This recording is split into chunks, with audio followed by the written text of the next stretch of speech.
Hello, everybody.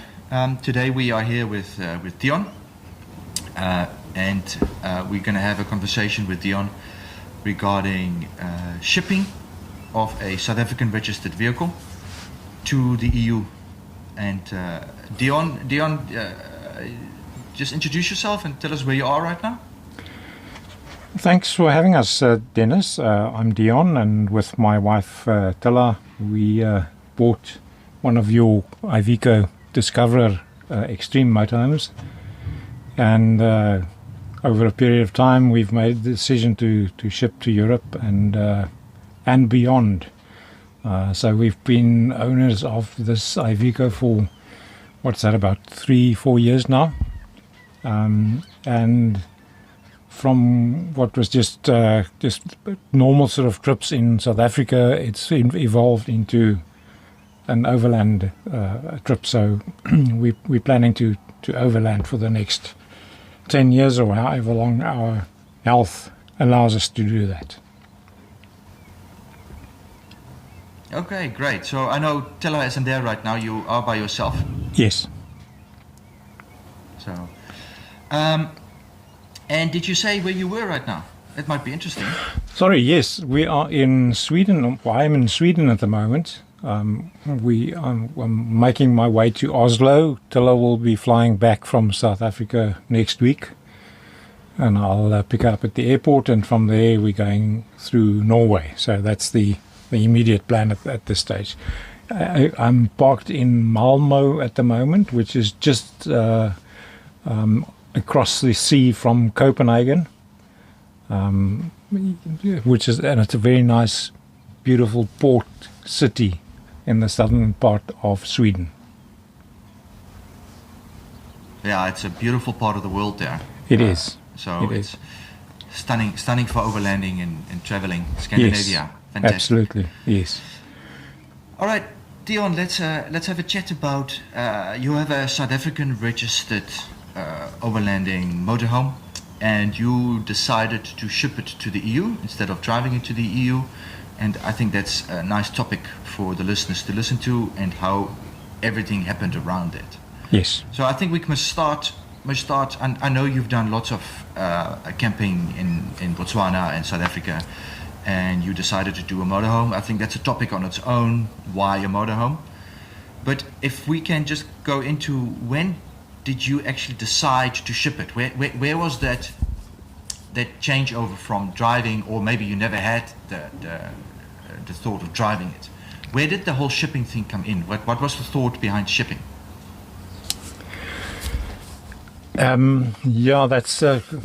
We initially thought of driving through Africa to Europe and beyond. But diving into a new lifestyle with the motorhome is perhaps not the easiest thing to do. There's quite a lot of adjusting to living in a small, movable home. And we thought of, rather than driving through Africa with all the complications, bad roads, the infrastructure not what it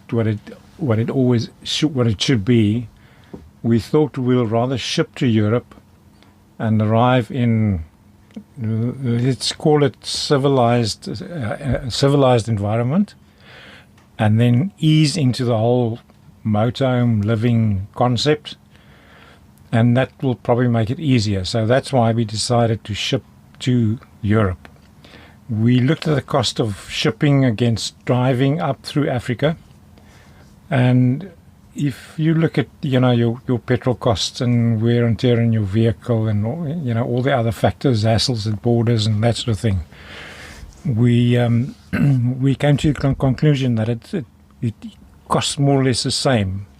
So it's probably that was why we decided, let's just ship the vehicle, get it to Europe, go into good roads, a good infrastructure, and ease into the whole motorhome environment.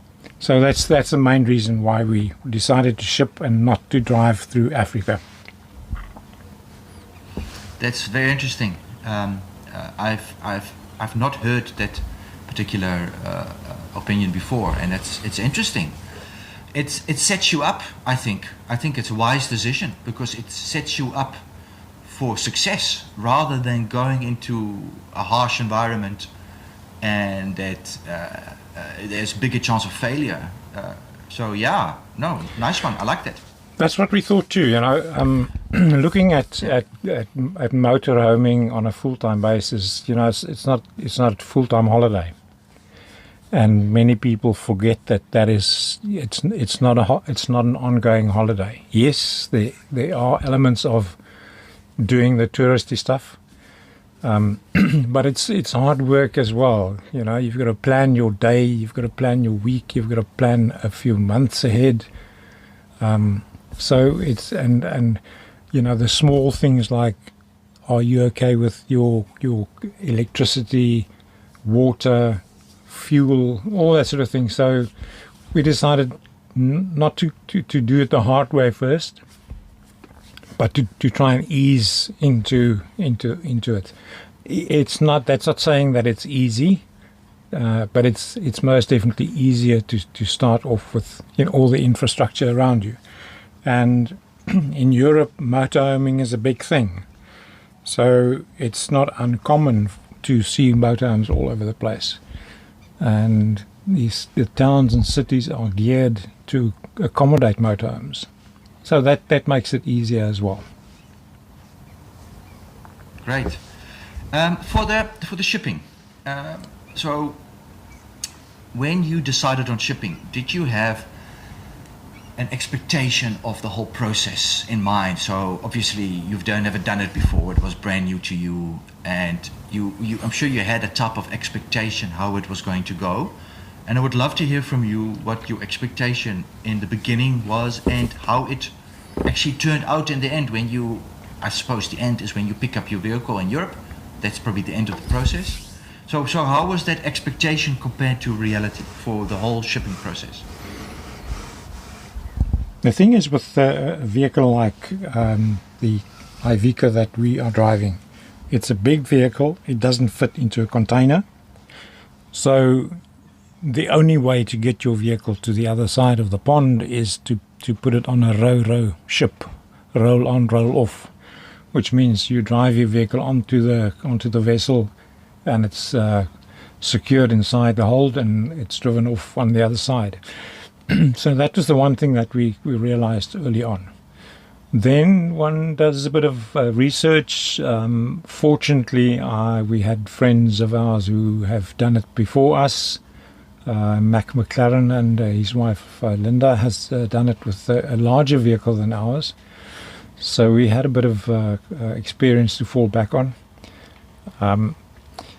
We contacted the shipping agency, which is IVSS, International Vehicle Shipping Services. We just said, look, we're thinking of shipping in a year's time. What is the process? They gave us a provisional quote, and that was about it. So we had to wait until we got closer to the time. What happened then is they asked for vehicle registration documents. We filled in the document, some sort of form thing, if I can remember correctly. And they gave us a provisional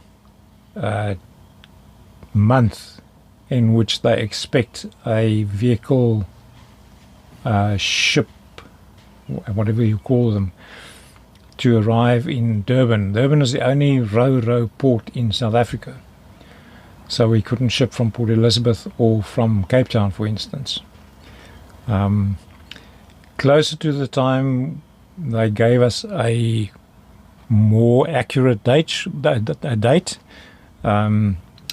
and they expected us to have the vehicle in the port by, let's say, the middle of February, because that was when the ship was expected. Now, what we did is we downloaded an app, a ship tracker app, and we can follow this ship all around the world. So we knew more or less when it was in, or how it was progressing towards Durban. It came from Singapore or somewhere. So we drove from Cape Town to Durban. We had the vehicle inspected or cleared by a customs agent. we drove to the port, we handed the key to the port security, and that was it. They put the vehicle on the ship. Well, actually, they gave the keys to the drivers of the ship itself, and they would drive the vehicle onto the ship, and we could follow it from Cape Town to Zeebrugge in Belgium. Now, there are various ports in Europe where you can ship to. We thought Zeebrugge is the most convenient. So we could track the ship all the way up to Zeebrugge. We flew over to Amsterdam, then drove down to Belgium, to Zeebrugge, and we waited for the vehicle there. Once it was in the port, it took a few days for it to be cleared, because a ship like that transports 3,000 different vehicles of all shapes and sizes. And then at the port, it was cleared. We got a document from the shipping agent, took it to the port, and we collected the vehicle. So it was really quite painless, except for the cost, of course, but it was a painless process. Nothing complicated, and everything was really very, very smoothly. You make it sound very simple. So was it really that simple as you make it sound? Drive a vehicle, it goes up. I'm sure there must have been some preparation for you on document side with this company. You used an agent, I guess, from Durban. Was there any? IVSS is an international agency, so they ship all over the world. So they've got a lot of experience. They organised an import permit for us. And that was about it. There's nothing much. It's not a complicated process. They do the whole lot. So yes, it was actually a very smooth and fairly easy process. I would imagine if you don't own the vehicle, you would have to have a clearance letter from your bank or something like that. But we didn't have that problem. So in the end, it was just it was really a very smooth process. Did you need a carnet de passage? No. Carnet is only needed for certain countries in the world. You don't need one to ship the vehicle. If you go to countries like Iran or India, some countries in Africa, you would need it's a requirement, but very few other countries require a carnet. So we've been through about 25 countries in Europe already, and no one's asked for a carnet or anything. Even in Southern Africa, it's not required. It might be required the other way around for people traveling from Europe into South Africa. I'm not quite sure about that. But for us South Africans, it wasn't required. All right. So that sounds like a easy process, shipping your vehicle over there. Yes. Any documents regarding with VAT, ownership, and any complications with documents regarding that? No complications with that, no. It was cleared by customs, and they just had the registration documents and the documents prepared by IVSS. So there was nothing else that was required. Okay. So the agent does everything for you, makes life easy for the owner. Yes, absolutely. Traveler. Yeah. Fantastic. Was there any preparations you did to the vehicle itself? The shipping agent requests, or the shipping company itself requests that you ship the vehicle as empty as possible. So you can't load your all sorts of stuff in your vehicle and sort of import illegally, if I can put it that way.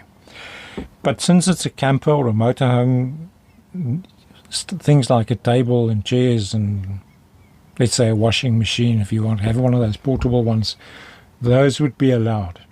We took a bit of a chance and we included a bit of clothes.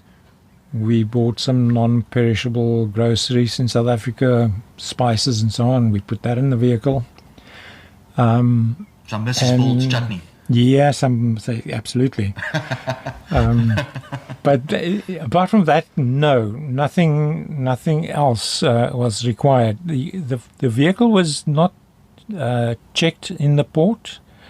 What we did is, because we've got a walk-through vehicle from the cab to the habitat area, we wanted to secure that. So we bought a plywood board, and we fitted that into that area so that people would have difficulty getting from the front to the back, whoever would drive your vehicle. It's not impossible, if you want to kick that out, it's not difficult, but it was a bit of a barrier.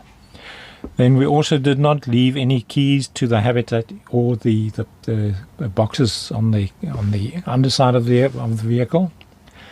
All that we had in the cab was the radio, and that was the one item that was taken out in the Durban port, I assume.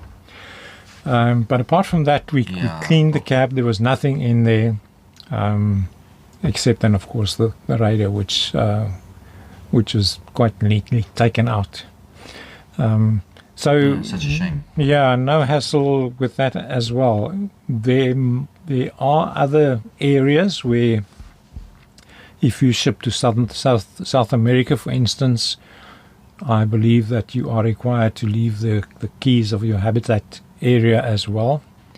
So that leaves it open for theft. And when we get there someday, we'll make a plan to clean the inside of the vehicle and not ship it with anything in it. But this was, we were not worried about that. Well, let me put it this way. I suppose we were worried that the vehicle would arrive on the other side and somebody would have been into your habitat area and taken whatever they wanted to. But we were fortunate nothing happened. So we were happy with the security on the ship itself. I think it's a few days that our vehicle was in the port that they might have been, that we were worried about problems. And it happened that our radio was taken. So in hindsight, is there anything you would have done different that you can say, maybe advise something else on the way you did it to get your vehicle somewhere else? Well, I mean, we're talking about Europe, so to get your vehicle to Europe, would you do anything different next time? No, we wouldn't do anything different. If I'd known that someone will have the audacity to remove the radio, it would have been easy enough for us to just remove it and put it in the habitat area. But it's not something that crosses your mind really. But apart from that, no. We might have taken a few more Mrs. Paul's chutney or something like that. But otherwise, no. We were happy that what we did was the right thing and was enough. Okay, well, good to hear. Is the reason that you shipped to Zeebrugge in Belgium, was language part of that decision? Obviously, Afrikaans and Flemish, Dutch is very similar. Was that part of the thinking? No, it was no. It played no part. It was just the most central part for us, and probably the most cost effective. I think you can ship to Hamburg as well, which is a further 200 or 300 kilometers or whatever. So there would probably have been an extra cost, but no. Zeebrugge was just there and it was convenient. It was the closest place to Amsterdam, where we flew into from South Africa. So that's why we decided on Zeebrugge. Fantastic. Now that you are in Europe, are there any restrictions for your South African registered vehicle in Europe? For example, time. How long can you, not from a person point of view, I think we'll touch that just now, but from a vehicle point of view, is there any restrictions on time in the EU or Schengen? I must admit, I don't think I'm not sure about the vehicle itself. I think it's been imported and that's it. There's no time limit on it. Obviously, the time limiting factor is the Schengen rule. But for the vehicle itself, as far as I know, it's been imported, and that's it. There's no limit on how long we can keep the vehicle in Europe. So did you pay VAT for the vehicle when you brought it into Europe? No, European VAT? no. So I know from a marine point of view, a boating point of view, for example, a non-EU registered yacht is only allowed to be in the EU waters for 18 months. After 18 months, you must either leave EU waters or pay VAT for the actual yacht. I was actually wondering if there was something similar to a vehicle, a car. That's maybe something else I should just check. I can't remember that there's a fee like that. And then obviously, EU-wise, one is in and out all the time. So, you're not longer than 90 days in the EU. So that probably that might play a part. But yes, I'm not 100% sure then about the VAT thing. Yeah. So.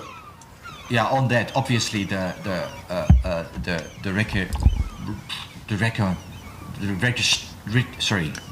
restrictions for a person is obviously the 90-day rule, and it's a total. Is it a total of 90 days a year or 180 years days a year? 90 days. 90 days out of 180 days.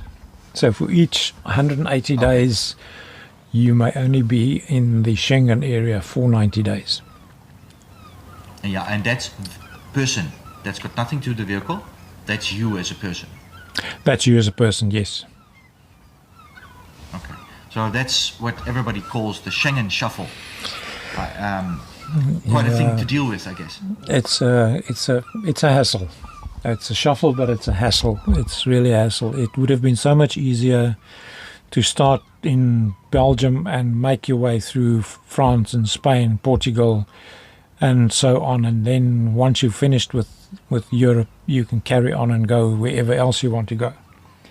But this rule prohibits that. You can only be in the Schengen area for 90 days. Then you've got to be out, and you've got 4 options. You can either go to Morocco. That's not for South Africa. You go to Morocco. You can go to the Balkans. You can go to the UK, or you can go to Russia. So those are the 4 options that you have to get out of Schengen, which is the closest countries to the Schengen area. And with the Balkans, more and more of them joining the Schengen area, the whole Schengen area becomes bigger and bigger. So you've got to travel further to exit the Schengen area. Yeah, I can imagine that's a bit of a timekeeping. You have to make sure that you get your timing right. So you are actually holidaying, or you are overlanding on a schedule to be able, well, at least in the European area, to be able to not overstay the EU regulations. That's correct. Or That's Schengen correct. regulations. Yeah. Yeah, because not all EU states are Schengen. Not all EU states are Schengen, but they all fall under that rule. So there's no European country that you can go to go out of Schengen, even though the country may not be part of the Schengen area. I can't remember. Okay, one or two countries in Europe are not part of Schengen. Turkey, for example? Turkey falls outside of Schengen area, yes. But to get to but they Turkey, are part of the EU. They're not part of the EU. Are they not? Okay. No. Yeah. Maybe I'm thinking of NATO. They're probably part of NATO. That's probably what I'm thinking of. Yeah. All right. So, but there are obviously ways to get around it. I mean, you've done it, and I know other people that also have done it. It does probably get you to visit some countries that you probably wouldn't have done if you didn't need to leave the area. Yes, for instance, Morocco. I mean, we never had Morocco on our radar at all. But when we applied for the Schengen visa, we had to provide them with an out of the Schengen area. And there was the UK, there was Morocco, and there was Turkey. So we decided Morocco is the closest to Europe. We'll collect the vehicle in Belgium, go to France, Spain, and then out to Morocco. So we applied for Moroccan visas, which is we got a 3-month visa. So we could go from Belgium through France to Spain, go out to Morocco for 2.5 months is what we did there. Then came back into Schengen, and that was about 2 to 3 weeks before the end of the 180-day period. So we still had to get out of the Schengen area so that we don't exceed the 91-80-day rule. So we drove across Europe, and we went to Bosnia, which is outside of the Schengen area. So we went to Bosnia, Serbia, and then once the 180 days was over, we could go back into Europe. So from there we went back through Hungary, Slovenia, through Germany back to the Netherlands, and again through France, and then again back out of the Schengen area. And Schengen the area at that time was, you had to go through Croatia because Croatia is part of Schengen, and we went to Albania and Montenegro and North Macedonia, and then from there on to Turkey. So, you take into consideration how many kilometers you drive just to get around the Schengen area. It's a lot of travel. It's a whole lot of travel. We probably drive double of what people travel who don't have that problem. And I'm sure that visiting places like that is an eye-opener. So absolutely, yes, it's a lot of travel. Yes, but it must also be quite an eye-opener to see all that different culture that you probably didn't expect to see in the first place. Absolutely. I mean, we grew up in South Africa. You hear of the Yugoslavian countries, as it was known at the time. It's an unknown factor. And even though in the last 20, 25 years it's opened up to the world, so to speak, you still don't know what it's like, what to expect. And it's really, there's some beautiful countries there, some very interesting people, very interesting places to see, interesting experiences. And then you go to a place like Turkey, which is, it's one of those places you think, oh, okay, well, let's go and see what it's like. And it was one of our best countries that we visited. Even a place like Morocco, which we thought, it's an out-of-the-way place. Morocco, it's not well known to us in South Africa. And it was really very, very enjoyable. Friendly people, you can almost travel where you want. Interesting places to see. So, yes, it forces you to go outside of what we wanted, the area we wanted to ease into. Europe, which is civilized, or first world countries and so on. And then you move into a place like Morocco, and you see, well, in many aspects, they're way ahead of where we come from in South Africa, so interesting and certainly an eye-opener. Yeah, maybe we can do another talk some other day about the actual cultures of a country, and then from a motorhome point of view, how that might be different to other tourists or other travelers in the area, where the motorhome experience will get you a better experience with the people. Yes. I think that might be a nice topic for another talk. Yes, I think so. I just want to touch, I think, lastly, on the vehicle. You've got a reasonable sized vehicle. It's not a small vehicle on European standards. How is it driving this large vehicle around Europe, towns? I mean, It's tightly packed in Europe, narrow roads. Is it doable? I've had some questions through the years for people to go, but this large format 4x4 motorhome, we can't drive it around Europe. So do you have any comment on that? Yes, absolutely. It's an interesting experience to drive a big vehicle like this. In certain aspects, which we found in Botswana, is this vehicle is not much wider than your Land Cruiser. So we thought, going into Botswana on the narrow roads, we didn't have a problem. It's the same wheel, almost the same wheel tracking size as the Land Cruiser. So we didn't have problems there. Coming into Europe, we've got a GPS. So, and it's got a setting that says your vehicle is this size and that length and so on. And that would prevent you from driving into towns where you should not really be going into. But we found that we missed quite a lot of the essence of the smaller towns by using that setting. So we switched it off, and that has landed us into problems from time to time. We drive into a narrow road, and having to maneuver out of there is a bit of a problem.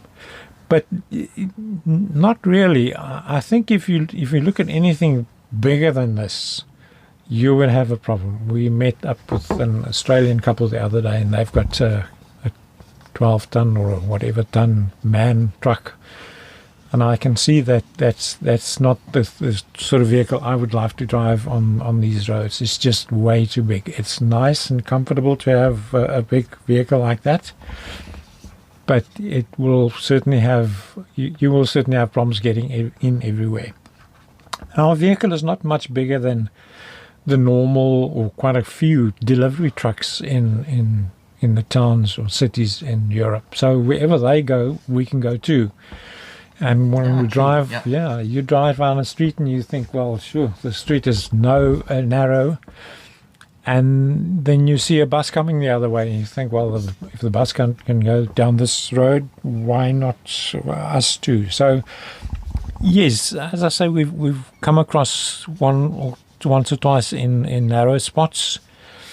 We've been down a road where the GPS takes you, and we want to be on the road on the other side of the valley.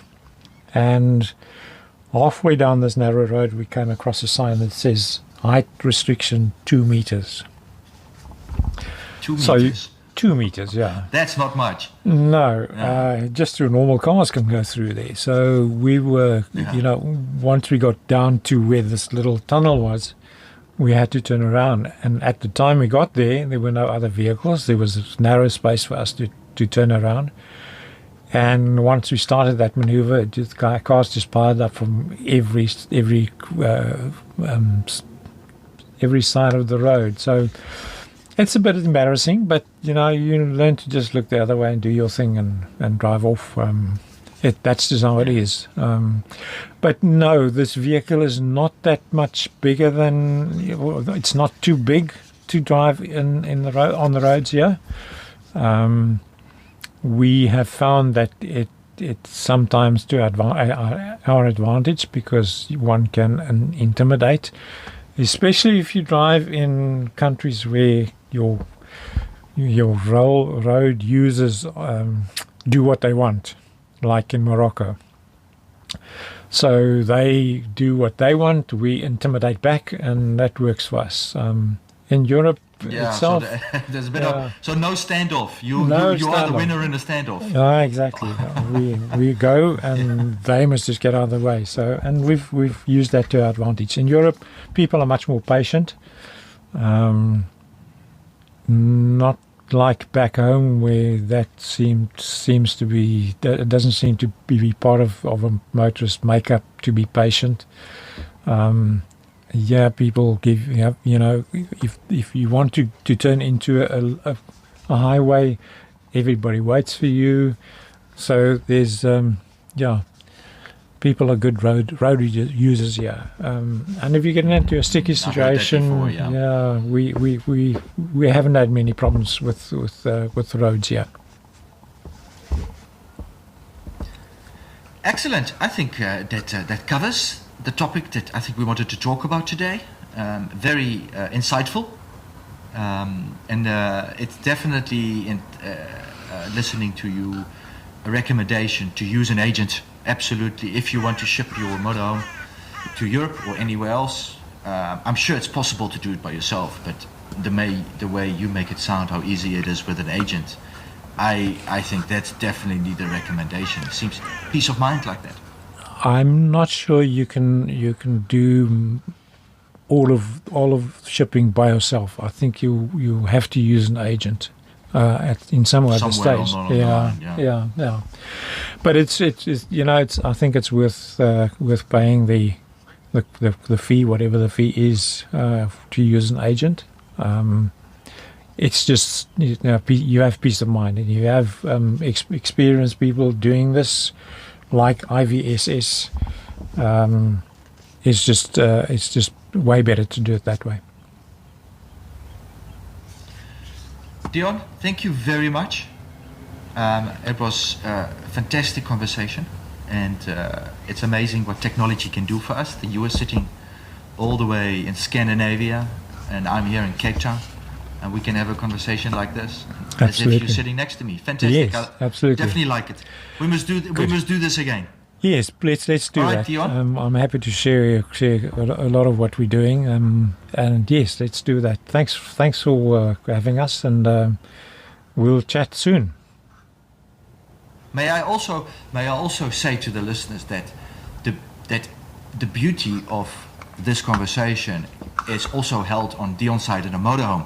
So he could be driving. I'm sure he was driving this morning somewhere. He pulls off, has a conversation, or does some work inside his motorhome, and now he's. I'm sure you're going to carry on driving soon. Yes, I'm heading north from here, about 150 kilometers in the direction of Göteborg. So that's where I'm heading next. Yeah. So yeah, another advantage of having a motorhome.